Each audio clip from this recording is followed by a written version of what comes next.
What's up, peeps and geeks? SketchyCast is back for, at the very least, one more episode for the time being. Hey, the coronavirus may be affecting us, but that ain't gonna stop us now. It ain't gonna stop till we broke.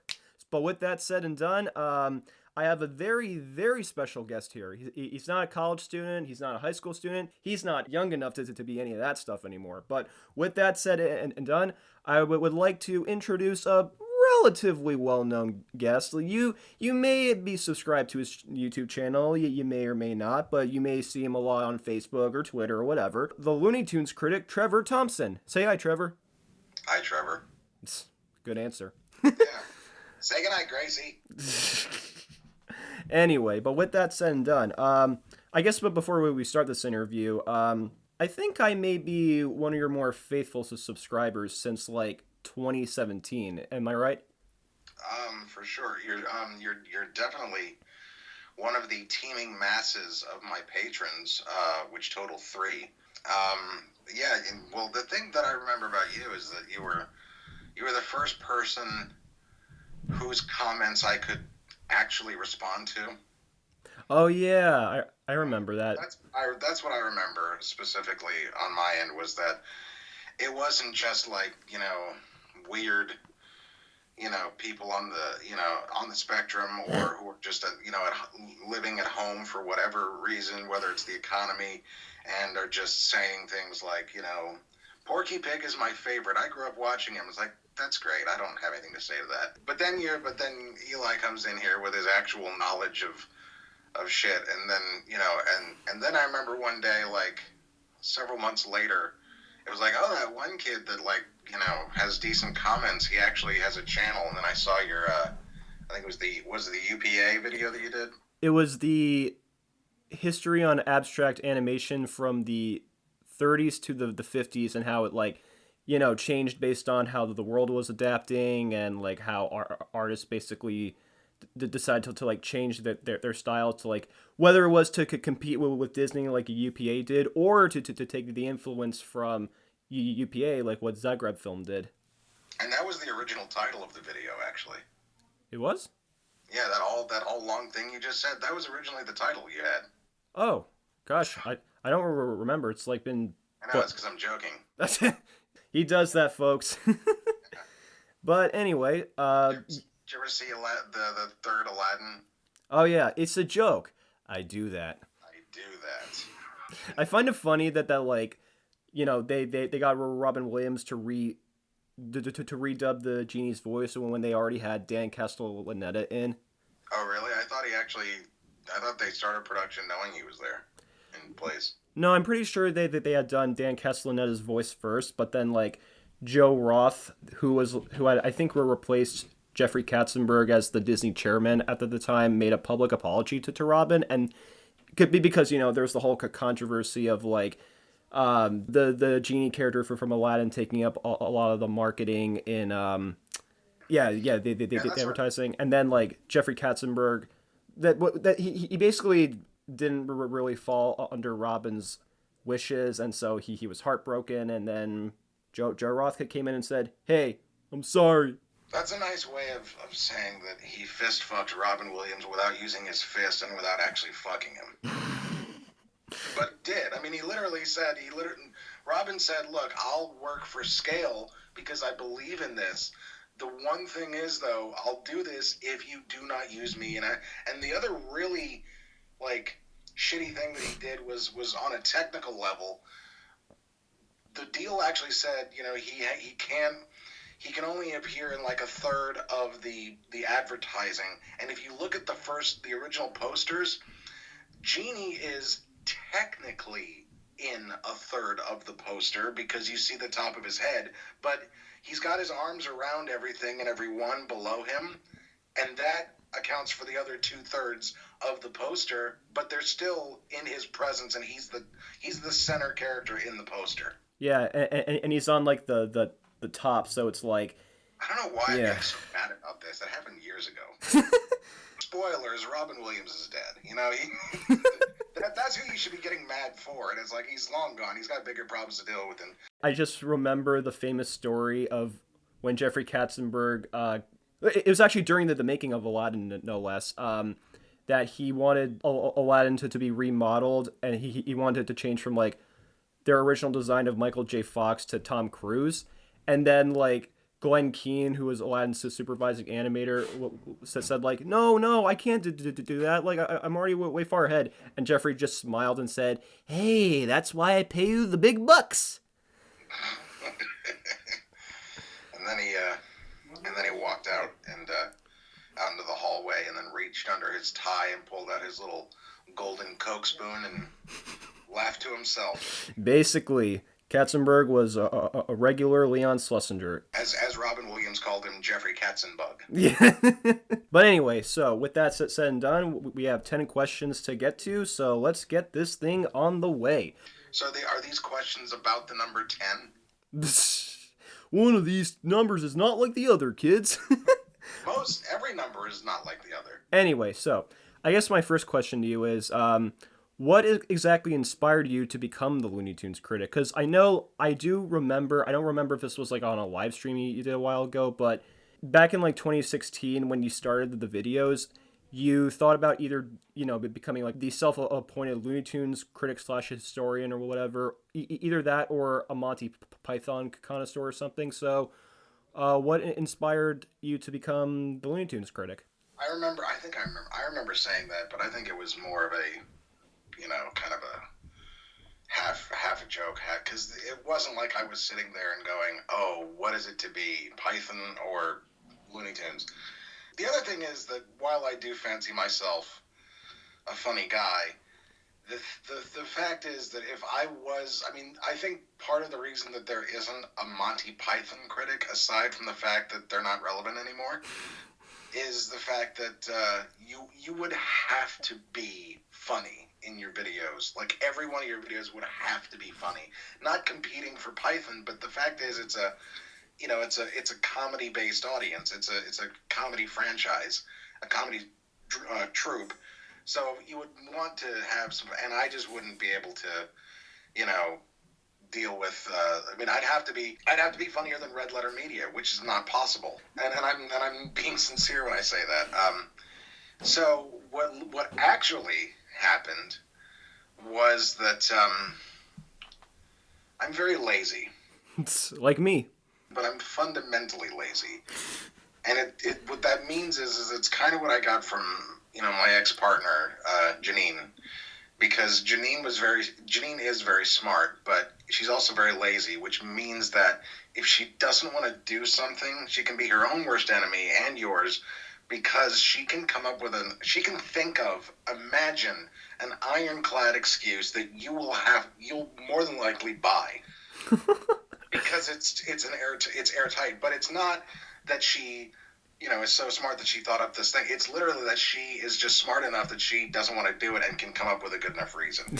And for the longest time, I didn't want to do it. I had other things in mind. I wanted to, my biggest problem is that I've never been where I am. I wanted to, when me and Jimmy, my friend Jimmy, were the guy who I made a movie with called The Process. Which you can find on 4chan. I think so, yeah, on the Mega Uploader. Actually, we're going to be putting it out eventually. Oh, cool. Stay tuned. But we might actually be putting it out with the Eighth Man people. But anyway, what was I saying? When we were out in L.A. trying to fucking sell it, that's when, like I said, I'm not where, that's what I was saying, is I'm never where I am. When we're out there selling the movie, my attention should be to selling the movie, and it was to a degree, but at the same time, I'm also going to the Comedy Store and the Improv and all these comedy clubs trying to do stand-up, and it's like, well, are you producing a movie, or do you want to be a filmmaker, or do you want to do stand-up? And the honest truth is, I went to film school, and I made a movie, and moving to, and my life, as a kid, I made movies, and I wanted to be a filmmaker, and I went to high school idolizing Tarantino and Scorsese and all these, and even Kevin Smith and all these people, and it's like, all it took was moving to LA trying to sell my movie and having to deal with producers that I realized, I don't have the patience for this, because I can literally go out on stage and deal with hecklers and I can deal with hecklers, and I'm dealing with these, I'm dealing with hecklers as a producer, so it's like I was never where I was. And also I was doing all that animation stuff. That's when all the people that I'm friends with, in the animation industry that I work with now in these videos, that's where I made the most of those friendships, was when I was out in LA in like 2009 to 2014. And that's when I started thinking about the idea of Looney Tunes Critic. But in fact, for a while, I had the very first commentary I ever did was for my old blog, which I also did with Janine and her husband Matthew, the Boo Tunes Bloog. It was 3 O's. Like, I did a commentary for Buckaroo Bugs, and I remember Eddie Fitzgerald left a comment on it. This was pre-Ferris Wheelhouse. And Eddie Fitzgerald was like, wow, that's a great commentary and all this stuff. And it was so primitive that we shot our movie with a Canon XL1, and the way that I got the video of the cartoon is I literally filmed the TV with this camera, and because you can get all sophisticated with it and stuff, and with no one knew that it was a shot from the TV. But anyway, so that's when I started thinking about doing it online. But when it actually got serious was, there were always times when, once we were doing Ferris Wheelhouse and trying to come up with ideas for that, I was like, okay, I should do that. But part of me was just like, the movie review stuff on YouTube got so popular with stuff like, James Rolfe and Cinemassacre and that guy with the glasses, that I was like, well, for sure there's already a Looney Tunes Critic. There probably is. And then the thing that kickstarted it was, you mentioned in October 2016, that's when the 25th anniversary of Space Jam came out.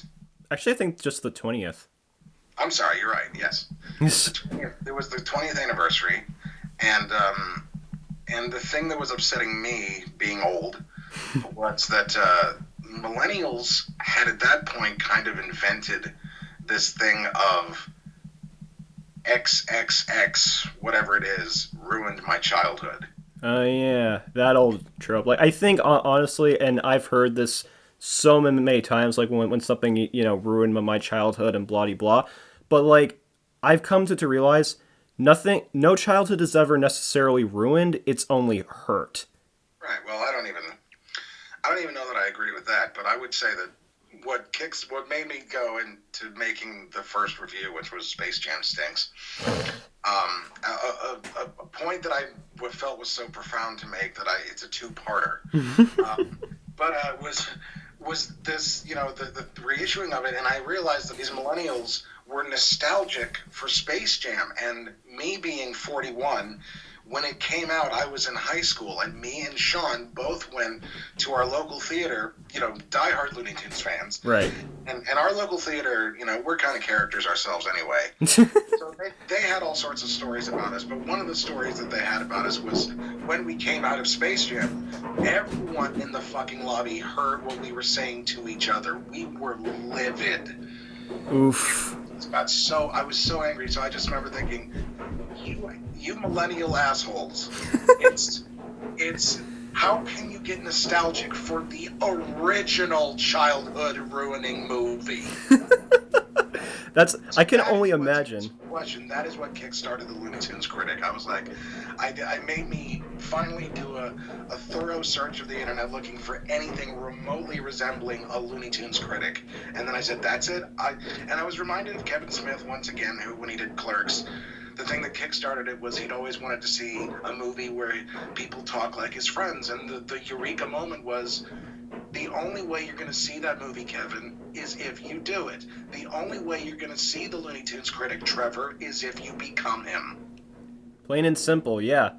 It's just like all the the wonderful films I've seen from my favorite filmmakers. It makes me think of Brad Bird in a sense, how he always said oh, animation could be such a great thing, everyone's doing it fucking wrong though, but it's just do it, man, just do it, because it's gonna be so good, That's he probably picked that attitude up at Bakshi's, because that is a Bakshi-ass attitude if ever I heard it. Well, it's literally what he said, I would say 11 years ago at Comic-Con or whatever. Oh yeah, that famous video. I wouldn't even get a job. I would just stay in my home and just animate a feature film with nothing. Just do it. Just eat crap for a year and fucking do it. I got no sympathy for you. I should. He's right, and he's fucking right. Do you know how much of a bruise it must be to the ego to realize that a person with a goofy voice is telling you that you're wrong and they're right? Exactly. To be told off by a guy who sounds like he should be unloading trucks in Transylvania. the old cranky Jewish guy has a point. Yeah. He's like the ultimate curmudgeon to listen to. But anyway, I think you've rambled on. Ask about the blog post. What was the question? Yeah. So that goes into my next question about the blog post itself. Because that was kind of made back when animation blogs were like fresh and new. I mean, they're still around, but like, you know, in the mid 2000s they really spawned. A lot of us refer to it as the animation blog days. Yeah, that's a good way to put it. It was sort of like a spawn day. And I think a lot of people, you know, it's not necessarily a good thing anymore to acknowledge anything that John Kricfalusi did right. But I would be remiss if I didn't acknowledge that, you know, it pretty much was a lot of people following his lead. Yeah, to some extent. I mean, I don't know like how many people like actually spawned their blogs based on the success of his, but I do, dude. I was around when it was going on. I can tell you, it started with John. Okay, I get. Well, it's like, as you said in your Rabbit Every Monday commentary, even if you don't like or respect somebody, you do have to at least acknowledge when they, if not did something right, that then are at least aware of something that's actually valid or something. What was the question about the blog post again? Yeah. The actual question itself. I think the blog itself only lasted for about like 2 years or so, but you had like, I guess you had like a lot of not ambitious, but like definitely some really fascinating ideas for like, you know, cartoons and other stuff. So like, how exactly did that come about? Were you basically self-teaching yourself? Were you on John Kricfalusi's online cartoon class, or was that just something that you wanted to do in your spare time?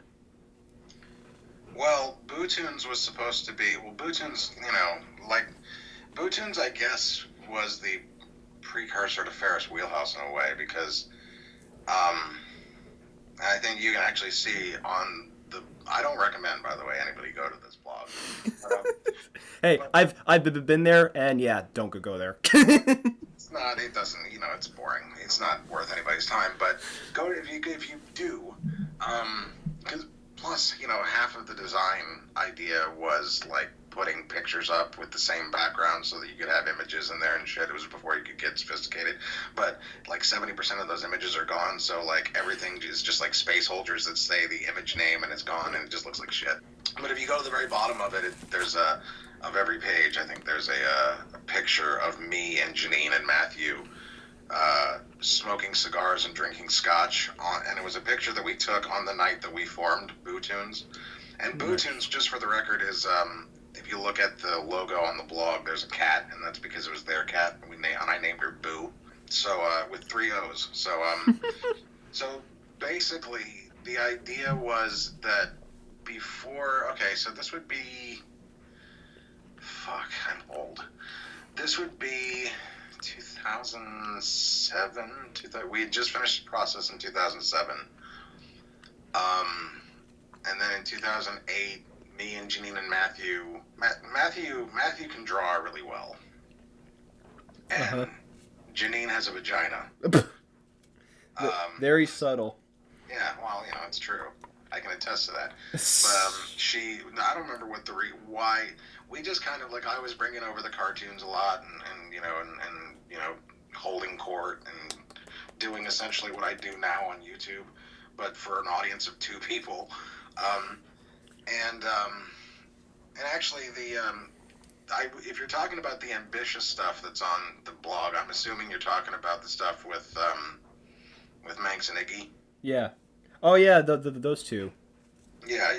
They I told you I was lazy, dude. Look how long it took before they actually saw the light of day. They finally showed up in the Porky Pig 101 review. Because that Iggy puppet literally was made at the same time Manx was, which was 2007, 2008. So I guess I should back up a little bit and explain where that all comes from, because the idea was that I wanted to do a cartoon show, but I knew, and I wanted it, of course, to be, like Ren and Stimpy and the old cartoons and everything. But I also knew, it would be something better to do on Adult Swim, and they don't really like to shill for decent animation. And of course, this was right around the time. This is just before Super Jail came out, so my theory about that, had not yet proven to be untrue. So I developed a sort of a model for an idea of a show that would be kind of modeled like Mystery Science Theater, where it's like half of the show is live action, like with a host and puppets, and then, and if it's like an 11-minute show for Adult Swim, that means like 6 or 7 minutes of live action, maybe 6 or 7 minutes of animation, and maybe we could get like 2 minutes of that animation for a third of the episodes to be, something that like Jim Soper or like, Super Jail could pull off. And then the rest of it, we just kind of cut corners in that typical way. And the idea was that it would be like Mystery Science in that it's basically a wraparound show, but there's a plot element to it as to why everyone is there and what's going on, rather than just, hey kids, let me show you this next cartoon.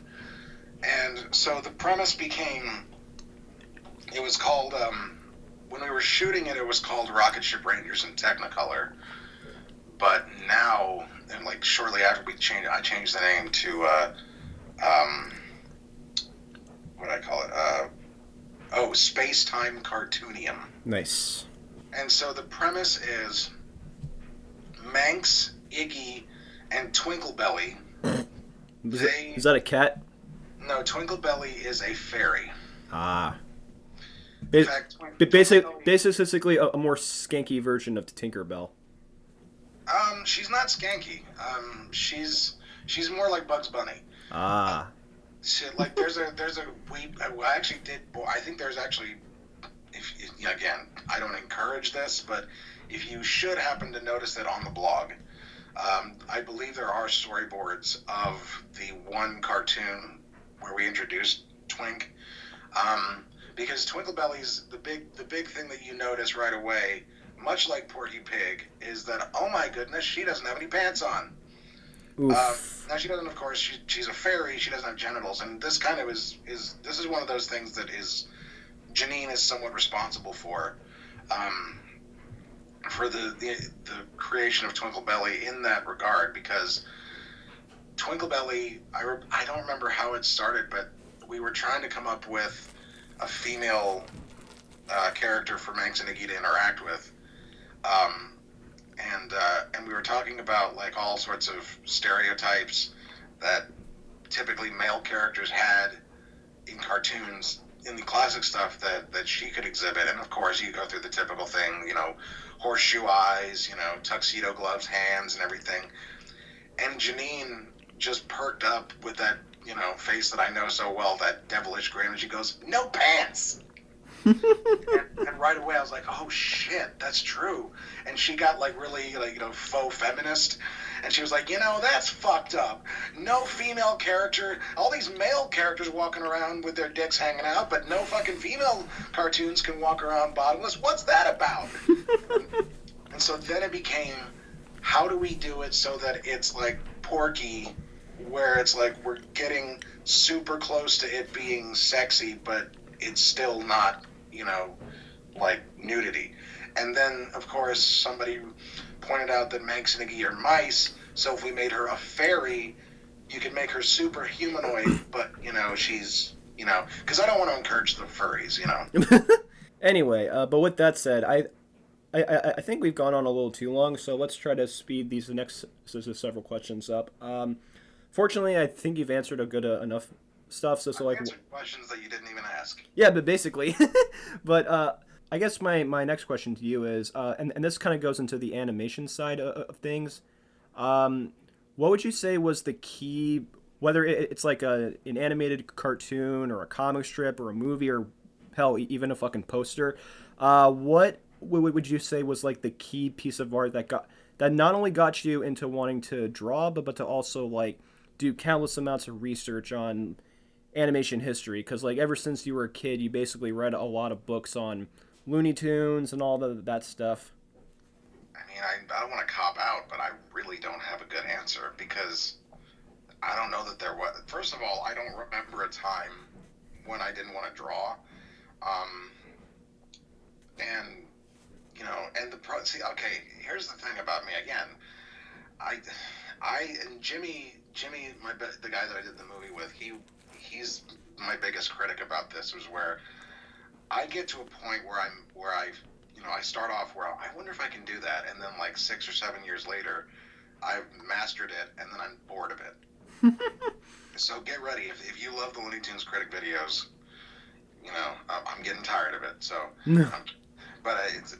there's a part of me that's very much like that, and just fucking. I mean, when I was 5, the thing that I wanted to be was an oil painter, and that was, and it's not that I wasn't watching Bugs Bunny, it's that I think I was more still watching, Sesame Street and Mr. Rogers, but one of the shows, everyone knows the Bob Ross guy, right? Mm-hmm.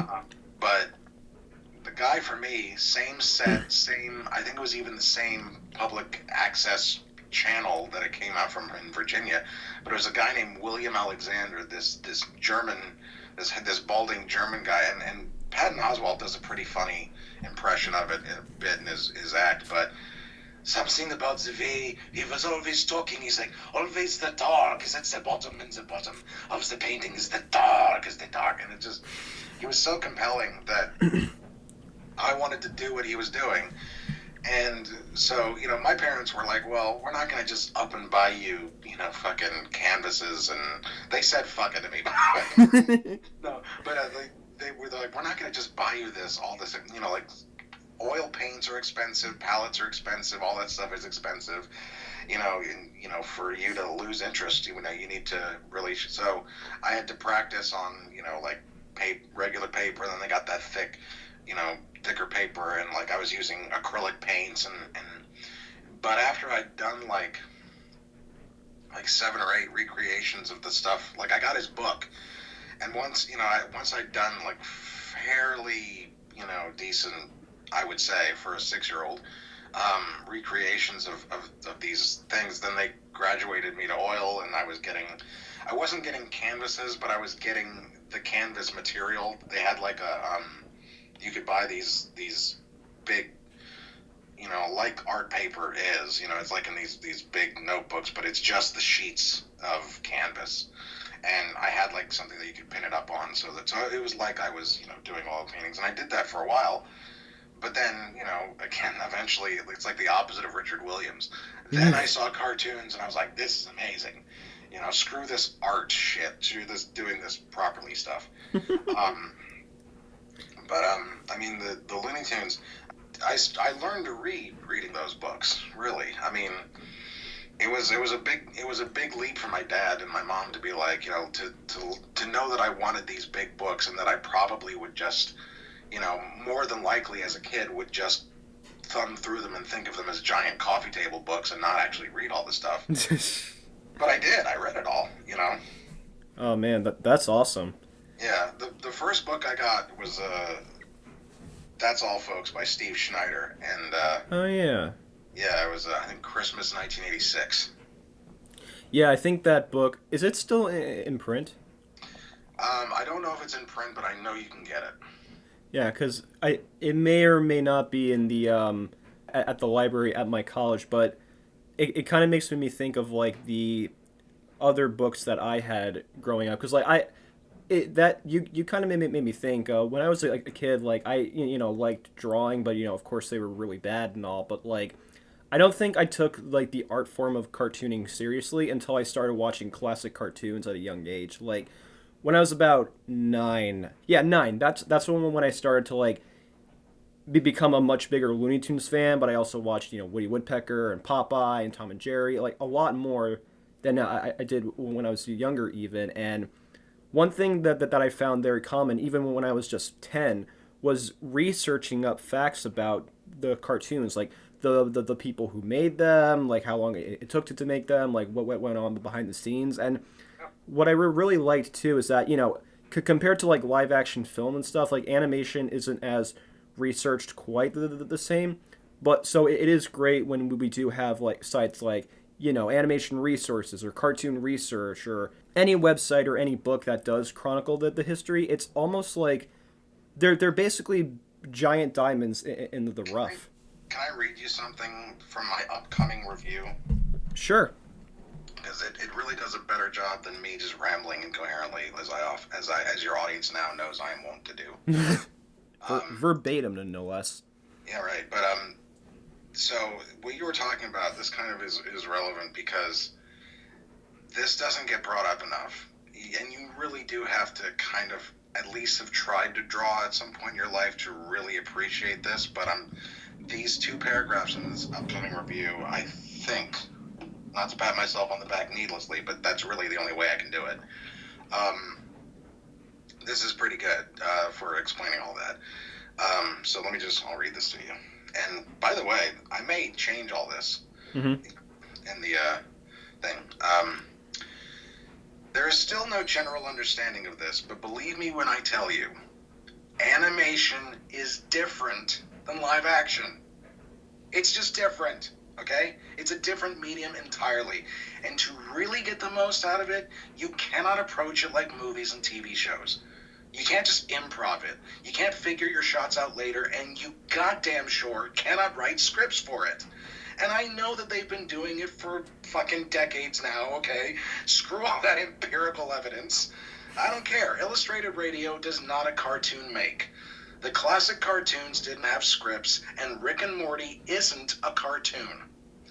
Animation Resources is the best place that you can go to get a concise breakdown as to what I'm talking about, because Steve Worth wrote 4 really brilliant posts on the site about this very subject, and it is the best, clearest, and most involved breakdown as to how the classics were constructed before going to animation and recording sound.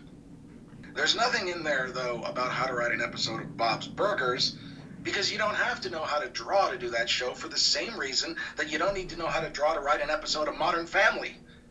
It's literally a sitcom script thrown at a group of artists who are told to draw it.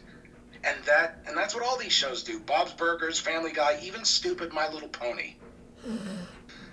The basic problem with this restrictive format as pertains to Wabbit and New Looney Tunes is that it was done in the classic style up to the animatic phase, but once you add pre-recorded score, overseas animation, and voices, any of the initial timing and vitality had been lost. And dude, that's what I'm saying.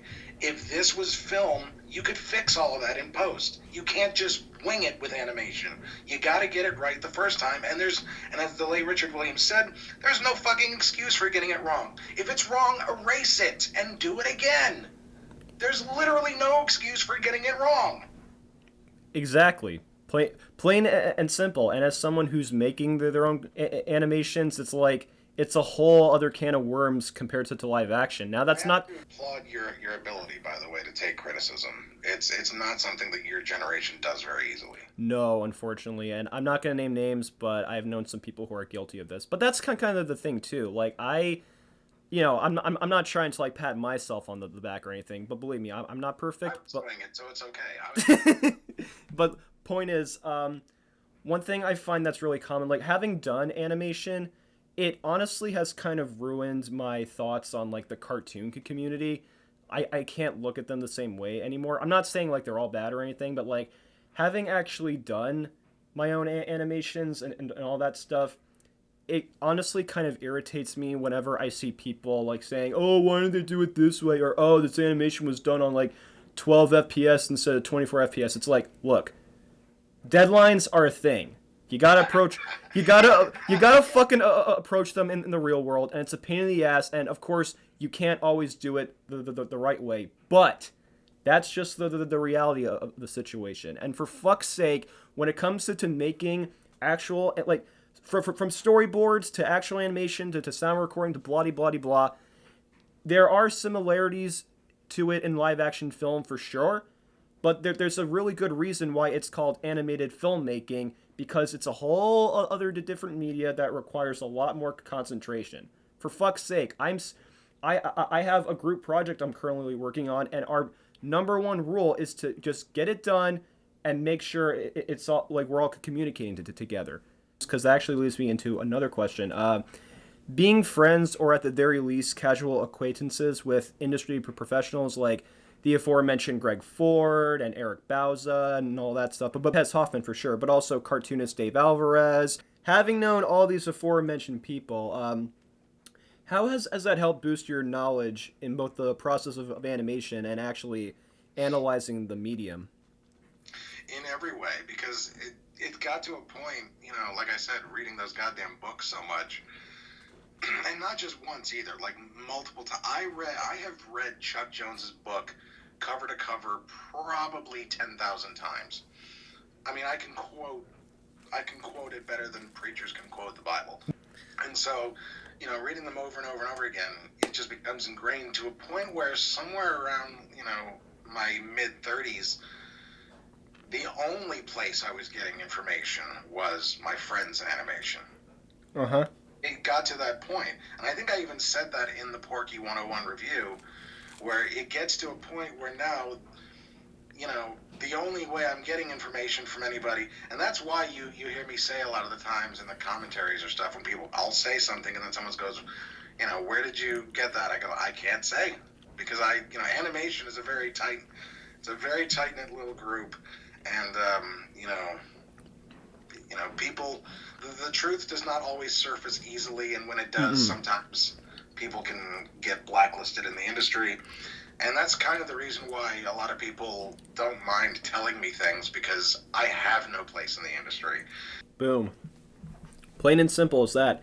And actually, it's funny that you mentioned the whole thing about like information and stuff. Like back in the 90s when like Chuck Jones lied a lot about what he did, it makes me think about, I'm not going to name names, but it was on a blog post it was an interview with Robert Givens, who worked as far back as like Snow White and A Wild Hare. Like he was part of the original Bugs Bunny cartoon, A Wild Hare, and he mentioned in the interview, like, yeah, Chuck Jones lied a lot about that stuff. It wasn't him, it was me, Tex Avery, Mel Blanc, and all that stuff. We made Bugs Bunny.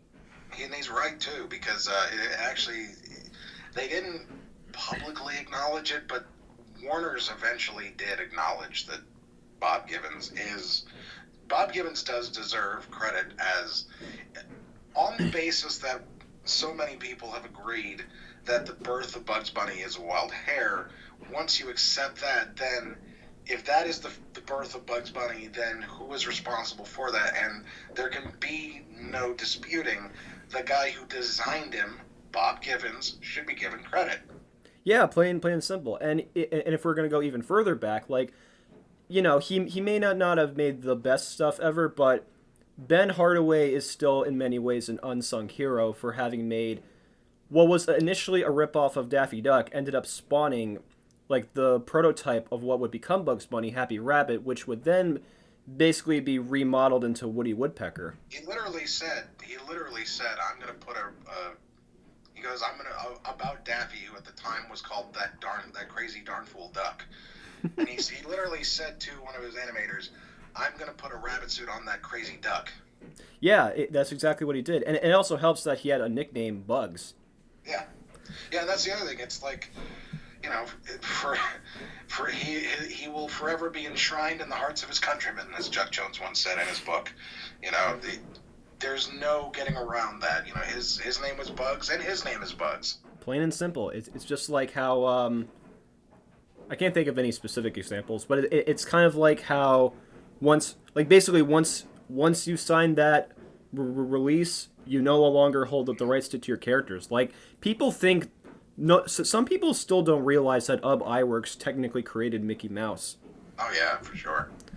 The thing is, people your age and only a little bit older sometimes get hung up on when people in Chuck and Walt's age and era, oh, look at that, and like I'll even be the guy, I'll say I'm partially responsible for it, because I point out in videos and interviews when they're not being truthful. But the fact is, most people lie if they think no one would ever find out, if the lie favors them. But the thing is, we live now where, you know, everything's being recorded. You have to kind of watch your ass, and there's a new level of accountability that never existed in the days of Walt Disney. And you can look up. I forget what it is. There's an old VHS that we used to watch in the 80s of this intro on the old Disney tapes of. It's like a 10-minute thing about, you know, the makings of Disney, and you see film footage of Walt drawing a bunch of Mickeys on a page in his style, in his actual style, and you hear a clip from a radio interview of him telling the story of how he created Mickey. And that's like, if you want to talk about the birthplace of Disney stuff, it is the birthplace of the Disney-fied history. The story that he tells is so gleans over so much stuff, and it's just, I was in New York and I lost Oswald, and me and Mrs. Disney were going back to Kansas, so I couldn't go back to my boys and tell them that I lost Oswald, so I had to have a character. And I was thinking to myself, golly gee whizzy coo bum a bum, why I really do need a sympathetic character, and a mouse is a sympathetic character, despite the fact that everyone's frightened of a mouse, including myself. And boom, there's the story. It's like, yeah, never mind all the shit that Ub did and Frizz and all this. Yeah, like never mind what Charles Mintz did even. And even the Disney-fied version of him losing Oswald, it's like, you didn't lose Oswald, you never had him. Exactly, like he was... Universal owned it, dude. You know that. Come on. There's something I took out about in the next video that I took out because it was a little long-winded, because I tend to be that, about how Lorne Michaels said in an interview, I think it was with Mark Maron on WTF, he was talking about how, you know, one of those big moments, the jaw drop moments where you're like, oh my God, that's right. I am an artist, but this is not about making art. I forgot I'm in an industry. Okay, that's right. He got in an argument with one of the other NBC execs over money, and they were like, he's like, look, we can't produce the show this way. And he's like, why can't you? And they would go number for number, line for line. They would look at profits. He goes, well, you get this now for this less and this more. He's like, and the guy kept saying, I don't understand why you don't think we can do this. And Lorne kept getting more and more angry with him because he kept expecting the guy to suddenly get it. Well, that impedes the comedy. Well, we can't have this if this isn't lit well. Well, if you're doing a parody, you need to shoot something this way, so you need these kind of cameras, etc., etc., etc. And finally, he just got so fed up that he just said, you're making it impossible for me to do my job. He's like, how is it impossible? He goes, I can't make the show good this way. And the exec said, Warren, you're under no obligation whatsoever to make the show good. You're under obligation to put it out at 11:30 and to finish it at 1:30. Plain and simple. That is what you are obliged to do. No more, no less. Plain and simple, really, because, yeah, actually, that's something... You can say that. But yeah, like, you actually said it perfectly. Like, I know several people at both my college and even other colleges, again, not gonna name names, but, like, I've definitely met some people who say, like, oh, I want to make personal work, oh, why can't I animate the shows, like, in-house, why are they done overseas? But, like, having actually, like, known about all this stuff beforehand, I'm like, look, guys, it's not, the industry isn't always sunshine and rainbows, and right now things are by no means perfect, but you still have, like, based on the restrictions too, you still have some form of credibility. You still have, you know, a means to an end to make the best content you can. You can still make animatics. You can still do character designs. You can do really good for freelance work, depending on if the pay is good. The God's honest truth, dude. The God's honest truth. And unfortunately, there are people that I'm friends with who are now retired who don't speak at colleges because of the danger of the actual truth getting out there. But the truth is, you guys don't deserve your own fucking shows. No. At all. People my age deserve shows that have been in it for this long. And this is more about what I was saying. It's like, I can absolutely understand the need for a 26-year-old showrunner if you're doing a Netflix series that is live action. This is really what I mean. People do not appreciate how fucking different animation is. The level of expertise you have to be at. You can't do Looney Tunes cartoons. You know, like Jessica Barutsky looks younger than she is, much younger, and it's like you don't really realize she's maybe a bad example, but all these people, they've been in it for a while, and the younger ones, they got started even younger, and then had works on other projects and stuff. But the level that you have to start at below ground zero, and you have to stay there for a while, and it's not just about the monumental task of learning all this shit. It's also about paying your dues. There is an arrogance that comes from having everything handed to you, and if you're a showrunner who thinks that because you're the showrunner, you can expect a certain level from people that is unwarranted, it's going to be harder to explain that to somebody who had no long time of paying dues and had, quite frankly, a lot of participation trophies. And the other thing is that it's very difficult for people to evaluate themselves. I mentioned Python at the beginning here, Monty Python. John Cleese had a really great insight as to this, and it's now being called the Dunning effect. And his friend, who's the producer at Cornell University, Professor David Dunning, and he discovered this thing called the Dunning effect when he was doing experiments about self-evaluation and how well people, because they want to find out, all these companies, these big corporations, they want to cut corners anywhere they can so they can make a profit every year. So they wanted to have to not spend as much money every year evaluating the top tier employees. They wanted to see if they could do it themselves, which is in its own right ridiculous, but whatever. These rich bastards pay these top shelf professors in studies in the brain and all this stuff to research it. And while they were researching all this stuff about self-evaluation, they discovered something very interesting, the way the brain works. And they discovered that you require the exact same level of skill in the brain and all the function, all that, to be good at something as it takes to know you're good at that thing, which means, and this is what the effect is, people who are no good at their job are also completely unable to ever know they're no fucking good at their jobs. Amen. It means a lot about how Hollywood works.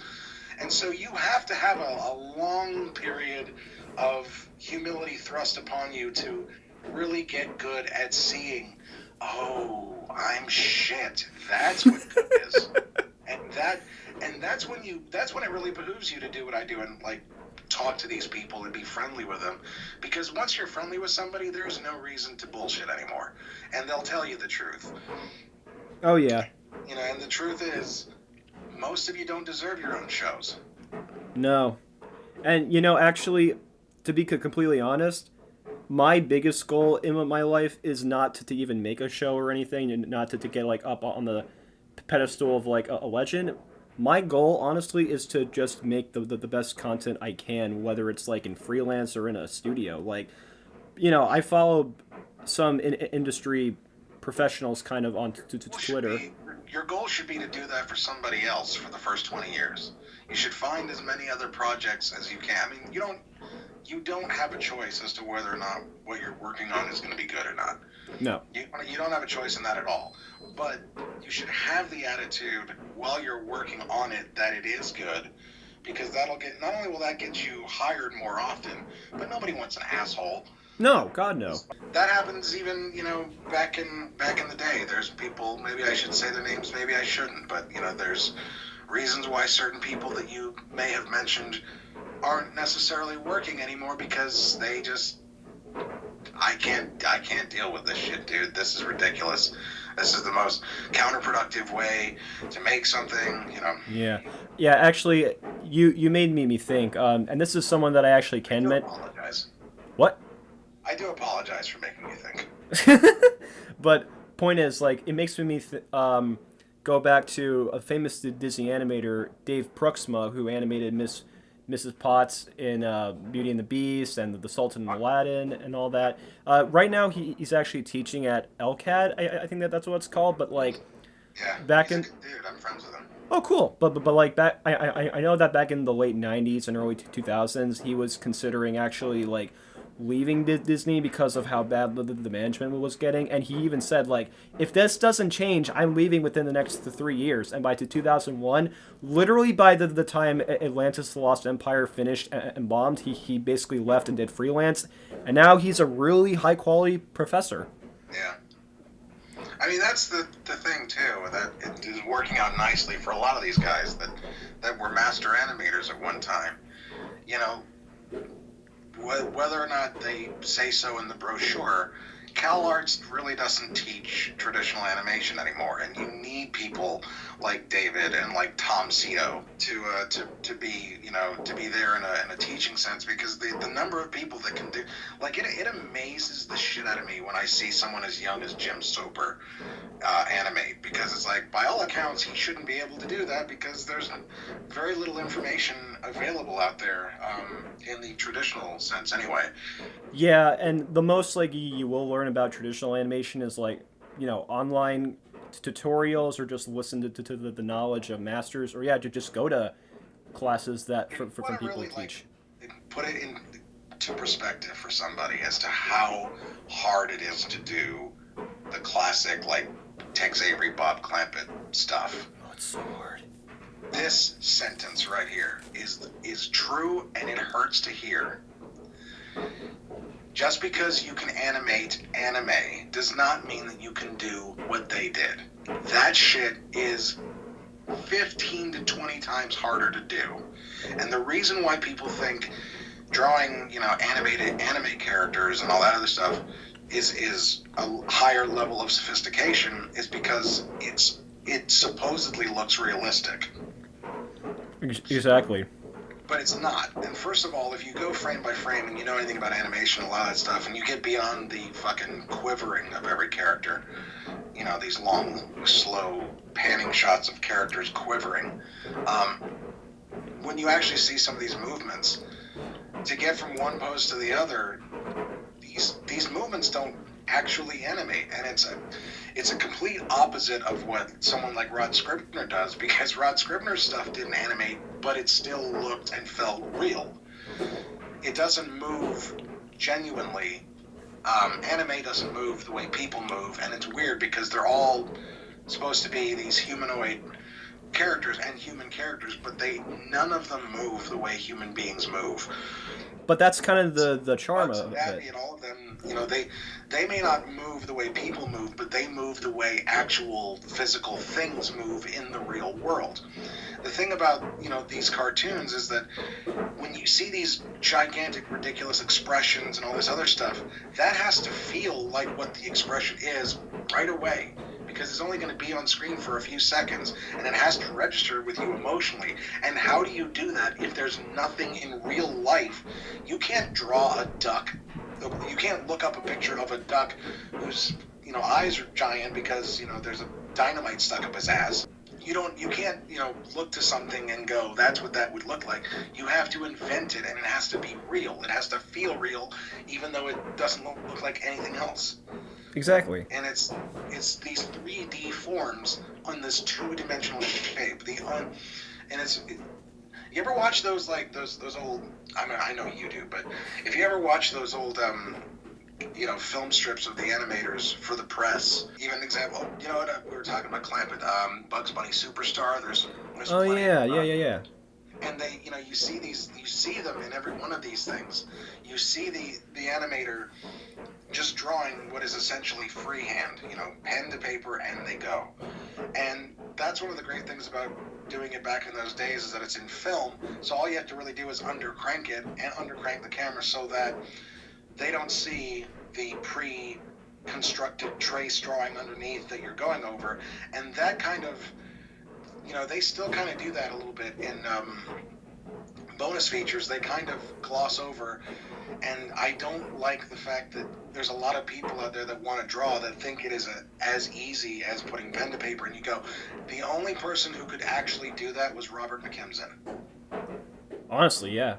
But the thing is, like, Robert McKimson was such an amazing draftsman that, like, he could animate almost anything. Like he could crank out apparently like 90 feet a week, if I'm not mistaken. That's the other thing is that up to 90 feet a week is a record. I mean, it's huge. It's the average animator was like something like 70 to 60 to 70 feet a week. I think I think actually Tom Cito mentioned that like they had to do like 30 feet a week or something.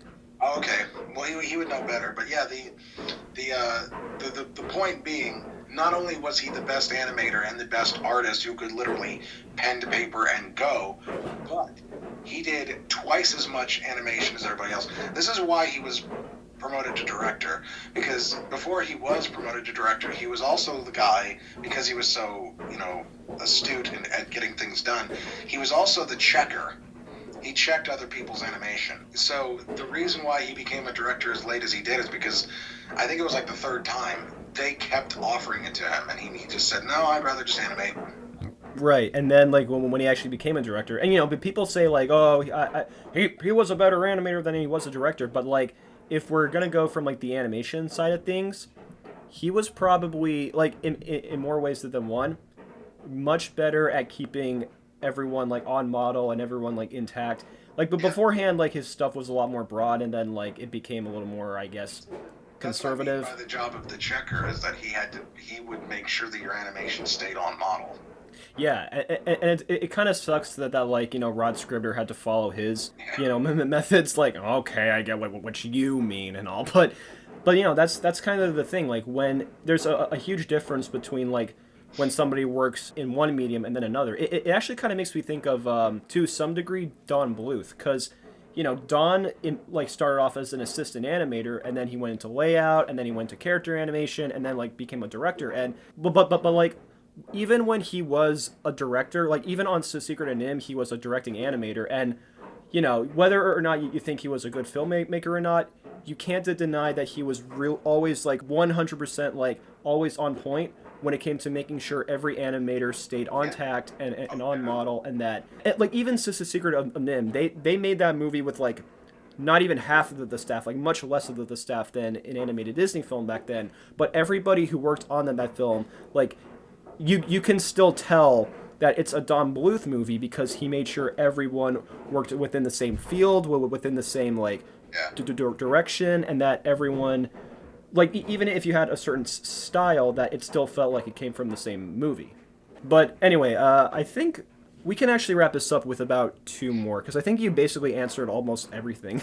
But let's say within the next, I don't know, 20 or 30 years from now, like you've officially retired, you lived well off and all that. Even then, do you think you would just spend most time just like drawing or just talking about stuff? Probably not. I'd probably be trying to get laid more. Hey, old people are often the more free. Janine used to say, that Janine was of the belief that I would get married one day, but it would be when I was like 65 and my wife was like 32. Ooh, and she already has a kid. I mean, she can have a kid or not. It doesn't matter to me. Kid, he's not allowed in the house. Yeah, go sleep on traffic, kid. Don't touch my shit. You sleep with Fido tonight. But Fido's dead. Good. I mean, I don't know. I basically, I'm living one day at a time at this point, because I mean, I have such little faith in humanity, and like, I mean, I sincerely, there was a time I wanted children, and there was a time my dad wanted grandchildren. Both of those moments we've passed on. It's like, I remember telling him over, New Year's, over the holiday, no kids, Dad. He goes, that's fine. I don't blame you. That's a story worth keeping. Yeah, I mean, it's like, I want kids, but I want kids the way he and my mom had kids, when there was a future, and there was, plus, I can talk shit, because I was raised really well. I was very fortunate as a kid. I had a good childhood, which is probably why I'm not a successful comedian.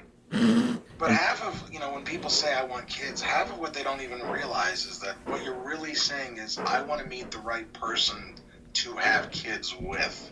Exactly. Because people don't account for the fact that, and I think there is a pocket of people who literally look at it as, no, I want kids. I'm sure there's a good chance whoever their mom or father is going to be a pain in the ass, but I just want kids and I'll deal with it for that. It's like, yeah, that's not good enough for me. I would rather not have kids until I meet the right person.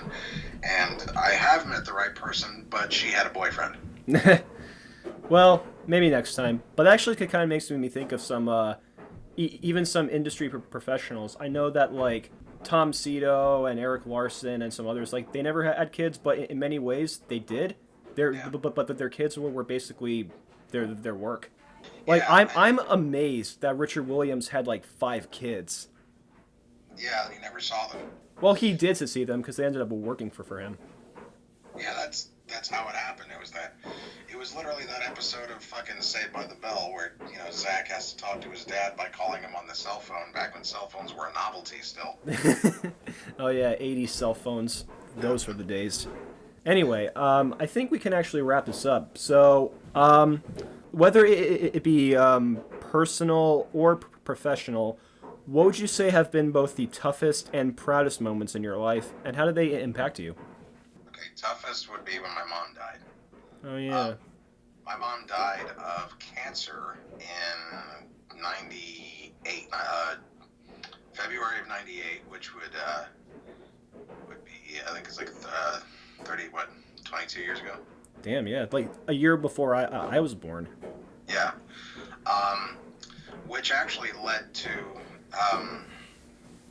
in a weird way, led to the Looney Tunes Critic stuff anyway, because,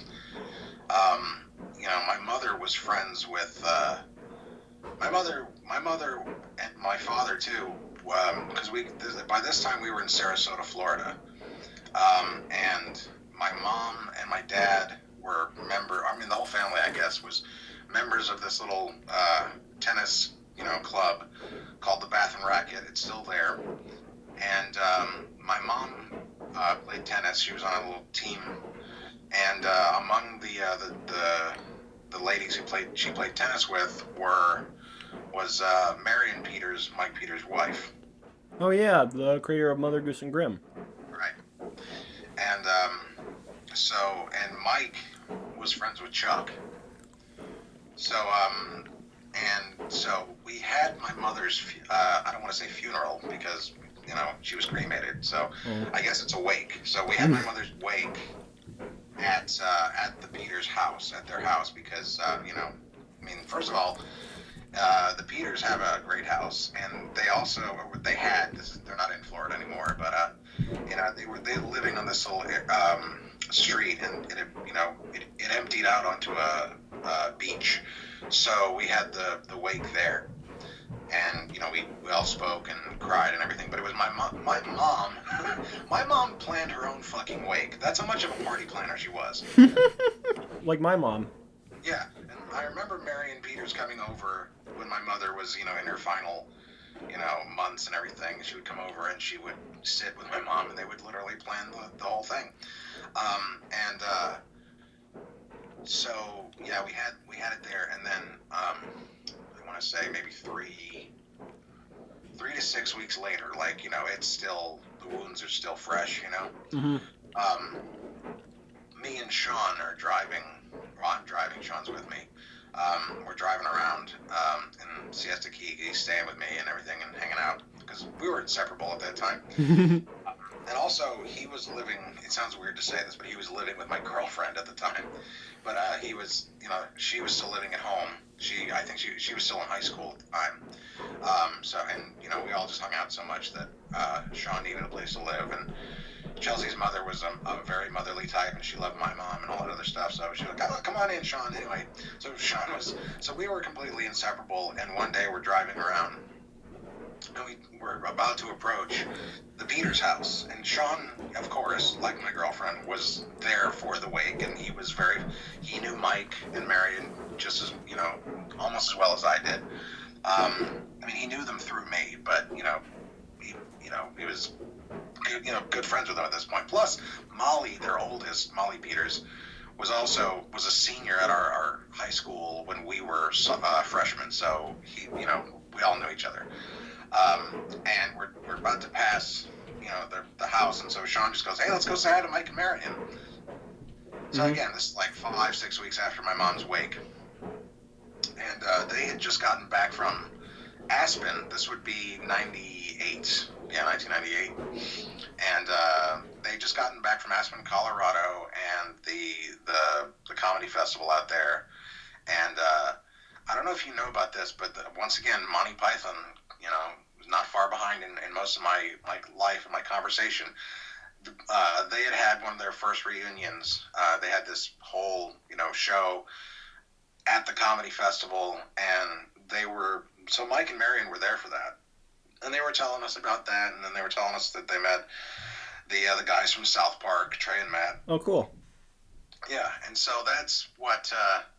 So we just were talking about all that stuff, but the thing is, there's like 5 or 6 Chuck Jones original paintings, oil paintings, in their house, and also that Molly, the room that she used to have, it was actually a pool house where she used to live. There's a mural in there, a Sharpie penned mural by Chuck of the Roadrunner and the Coyote. Yeah. So there's no way I was not going to become the Looney Tunes Critic with these kind of surroundings. And so we eventually, as many conversations in the past had, they eventually got around to how awesome is Chuck Jones. And the thing to mention about Mike, if I haven't made it clear in previous tellings of this story, is that Mike is as close to a dog, a happy dog, in real life as a person can be. Like, okay, we'll do a little bit of role play. I'm Mike, and you're you, and you haven't seen me in a while. So just say, hello, Mike, and then I'll answer as Mike. Hey, Mike, how you been, old chap? How are you, you wonderful thing? Oh my goodness, it is so amazing to see you. Me and Marion were just talking about you. How are you, you wonderful thing? Aww. And here's the thing. It's 100% legit. Aww. It's a little off-putting at first, but then you're like, oh wow, that's him. He loves you. If he loves you, he loves you. So in this conversation with me and Sean and Marion, and we're talking about, all Python and Trey and Matt and the festival, and, we keep peppering in Chuck's stuff. Eventually, Mike just kind of just stands up and walks out of the room like the Manchurian Candidate. And this is unusual for a person who, as I said, is genuinely and generally quite excitable. And so, but anyway, we don't really say too much about it. We're still talking to Marion.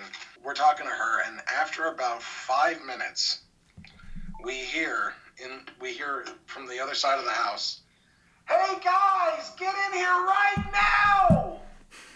And basically, you ran like the Dickens, and he says, "I have one of my friends." Yep, and that's basically. So I mean, I think it's pretty safe to say that moment wouldn't have happened if my mom hadn't passed away. So I'm glad she's dead. No, but the thing is, it was one of the toughest. I mean, it never leaves you. It never leaves. I mean, fucking 10 days ago, I was watching Hook on Netflix. Oh, that movie. The one childhood movie that I never saw as a child.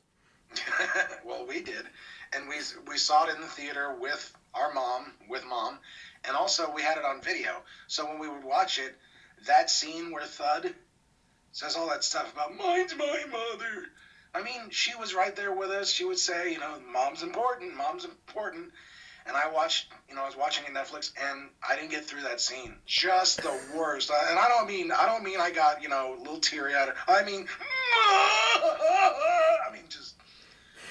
just the worst kind of fucking, like you crying the way you do when you sit on your balls. Like, just crying. Like, it's just, like making noises like Frankenstein's monster.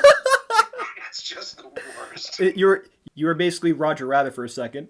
Tell me it's not true. Literally. And so, I was just a mess.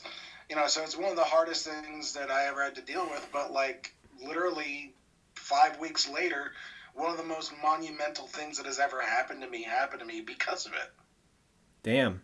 Literally, I'm the Looney Tunes Critic because of those events. So I'm literally sitting here today because of those, because of my mom's passing and the generosity that is Mike Marion Peters and the great late Chuck Jones. The proudest moment is really kind of selfish. Uh-oh. But it is a perfect way to end the show. By virtue of the fact that this is about the brief period in time when I was actively pursuing being a stand-up comic.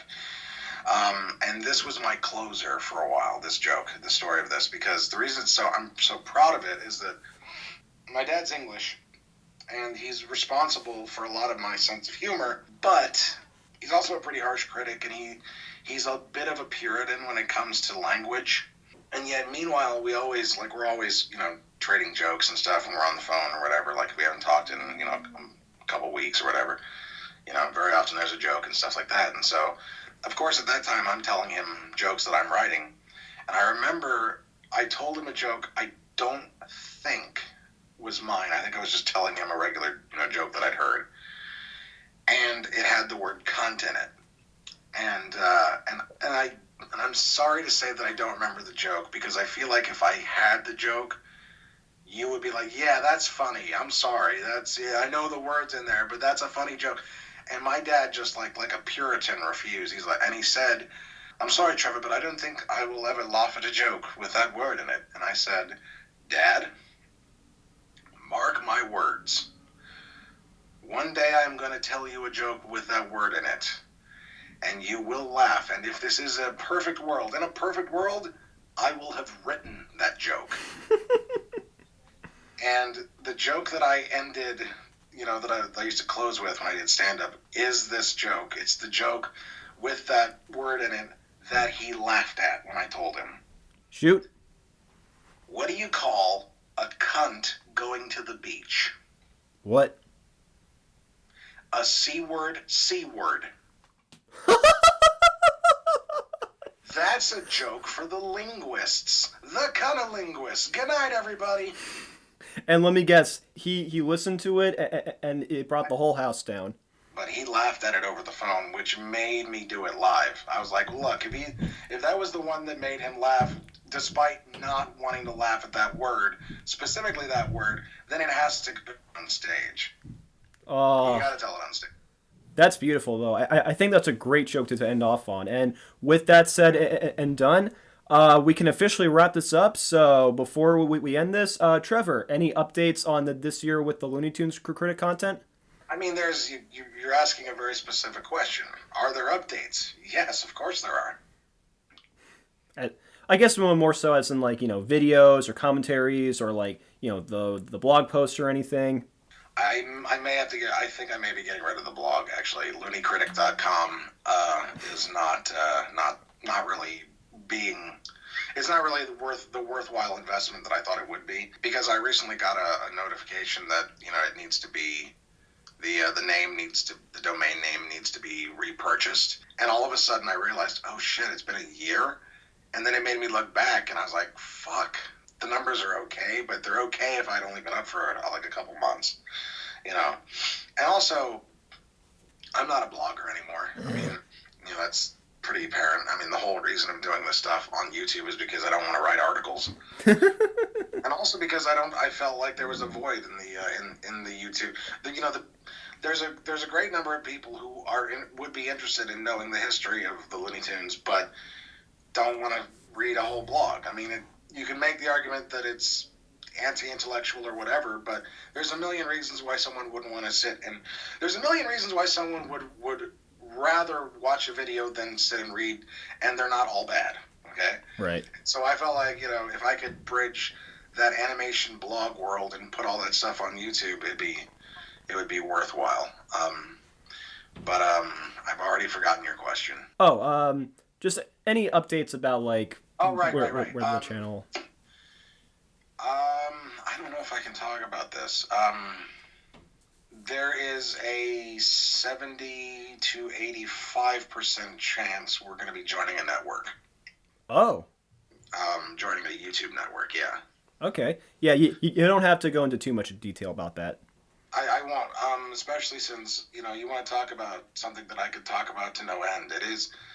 It is driving me nuts. I am so fucking agitated. Like, it took me like 3 weeks just to get them to agree not to touch Manx and Iggy.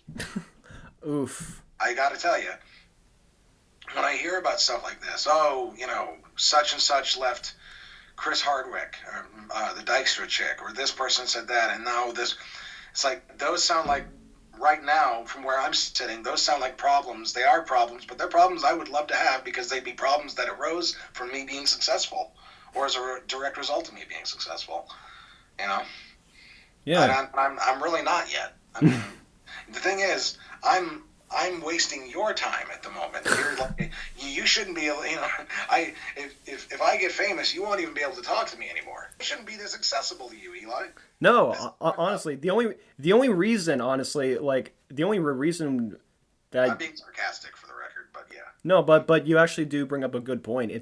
I'm honestly still amazed that like we're even talking now. I'm like, wow, really? I actually get to talk to this like one of my favorite YouTubers and all this fun stuff, and I'm just thinking, oh wait, because they're not quite as successful, and that their ego isn't built around the channel as much as others.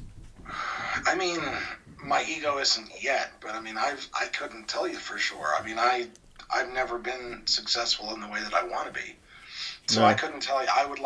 We'd all love to think we would have a clear and level head if and when something, knock on wood, were to happen where we were so successful, but I don't know. I've been tempted by fate on like the smallest, little levels. Like, I'm not going to list examples, but like. I mean, I don't know. I've never, I can look up at the person walking the tightrope and say, if I was up there, I would do this differently. But it's like, yeah, but you're on the ground, shit dick. A completely different take on what's actually happening. It's like, you don't see, there's so many different factors if you're actually up there. Oh yeah. Perfect word to end off on. So with that said and done, folks, that's going to do it for this episode of Sketchcast. The show is officially going on hiatus for a while, so it's good to end on somewhat of a high note. Why are you going on hiatus? Oh, to take care of other stuff and, avoid the coronavirus. Yeah. But anyway, so with that all said and done, to take care, folks, keep washing your hands, watch as many cartoons as you can, and above all else, don't be a cunt.